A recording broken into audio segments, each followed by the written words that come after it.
Assalamualaikum warahmatullahi wabarakatuh. Halo teman-teman semuanya. Di video kali ini saya bakal bahas materi yang sering banget muncul di tugas kuliah pemrograman, yaitu fungsi dan penanganan error atau exception handling. Nah, materi ini penting banget karena kalau kalian udah ngerti fungsi dan cara menangani error, jadi lebih rapi, gampang dikelola, kelihatan lebih profesional dia. Nah, apa sih pengertian fungsi itu? Nah, pertama kita bahas dulu apa sih fungsi itu.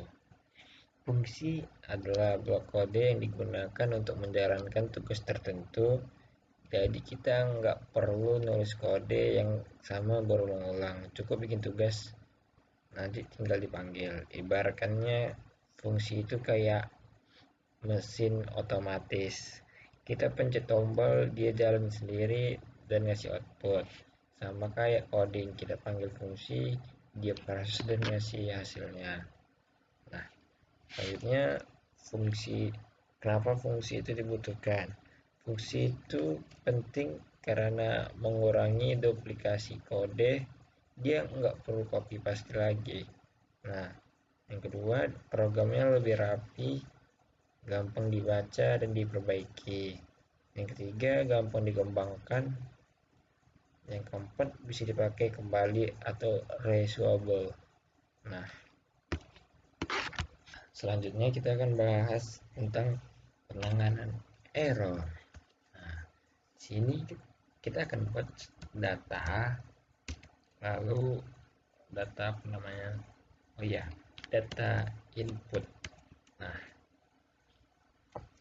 sini kita akan bakal data inputnya, lalu kita buat int terus masukkan input. Nah, lalu kita buat di sini masukkan angka.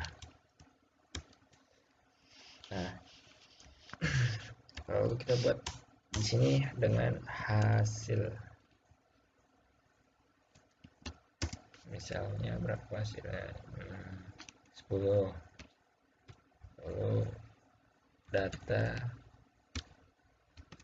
input, lalu kita print di sini dengan hasil. Coba kita runkan.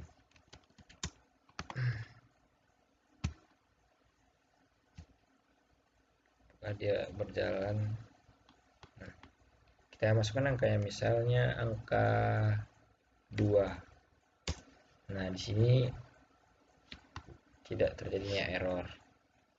Lalu kita masukkan angkanya, misalnya 4. Nah, jadi angka 2,5. Nah, jadi itu 10 pembagian.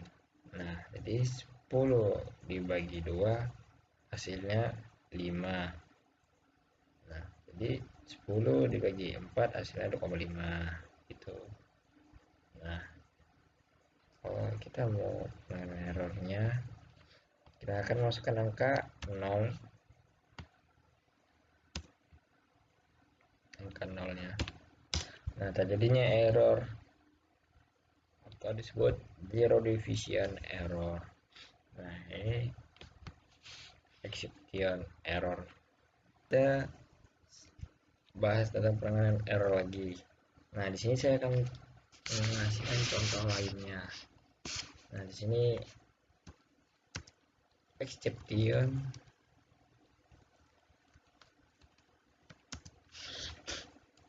akan terjadi saat program mengalami error saat runtime. Nah, di sini saya akan ngasih contoh sederhananya. Contoh sederhana untuk menangkap exception. Nah, di sini saya akan memberikan contoh sederhana.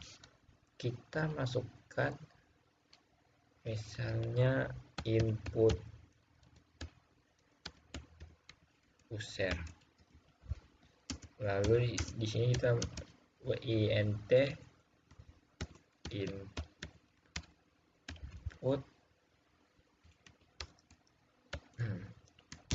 lalu masukkan angka.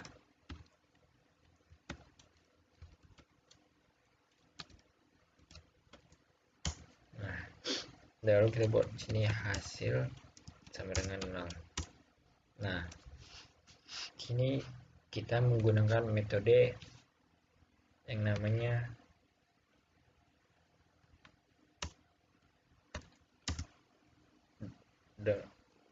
dengan dua metode yang namanya adalah try dan except. Jadi kita akan menggunakan dua ini, try, except. Try itu ada itu namanya potensi error.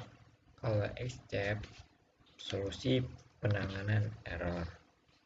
Jadi kita akan menggunakan dua metode ini.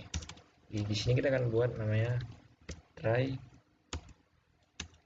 hasil. Lalu kita masukkan angkanya misalnya 10. Kita masukkan angka 10 di sini. Lalu kita buat di sini namanya input user. Nah, kita masukkan variabel di sini. Lalu di sini bawahnya kita buat except. Nah, di sini kita print ya. Lalu kita buat di sini yang namanya apa ya, misalnya gini ya, input tidak boleh 0. Lalu kita coba print, sorry, kita jalankan.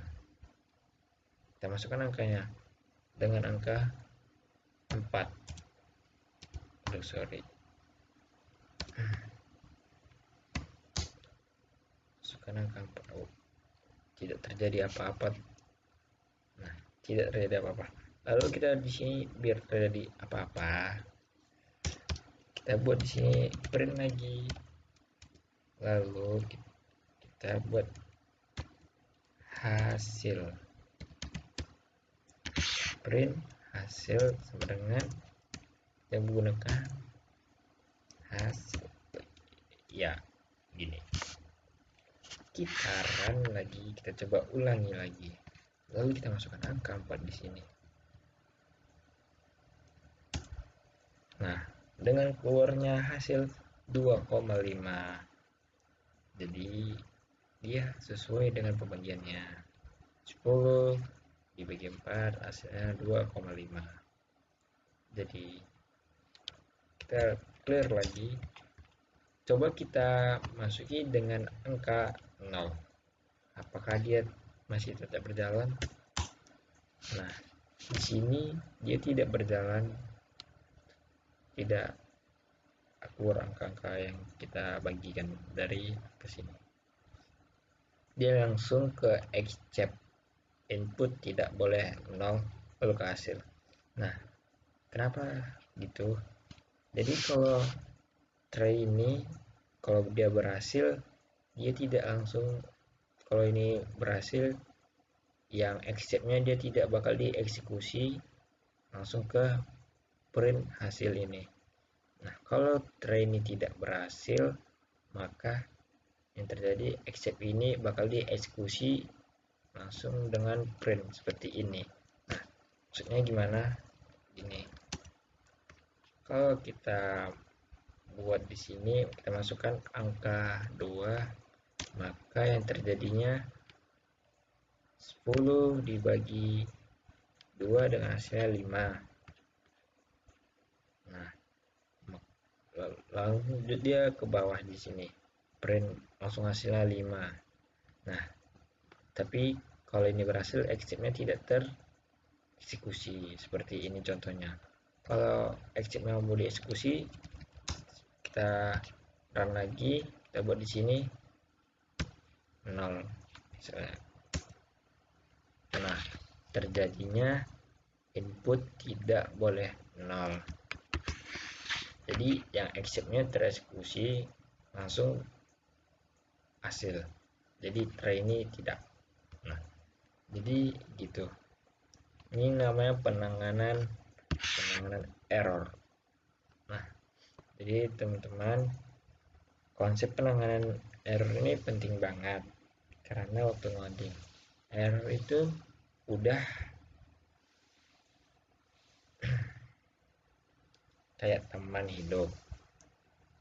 Nah, dengan exception handling, program kita jadi lebih aman dan nggak langsung berhenti.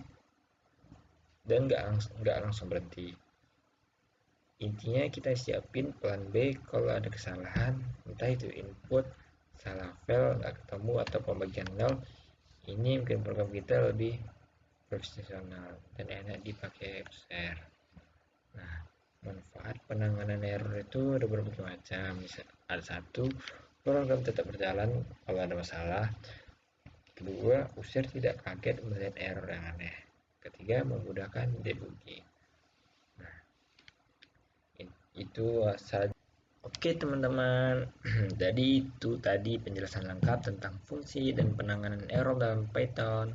Semoga materi tadi bisa bantu kalian lebih paham bagaimana cara kerja fungsi, gimana cara pakai try except, dan kenapa hal-hal itu penting banget dalam pemrograman. Nah, di sini saya mau minta maaf kalau penyampaian tadi masih ada kekurangan, salah ngomong atau ada bagian yang kurang jelas. Jujur, saya sendiri masih dalam proses belajar. Jadi, maaf banget kalau ada kesalahan sedikit, mohon dimaklumi saja. Nah, itu saja yang bisa saya sampaikan. Wassalamualaikum warahmatullahi wabarakatuh.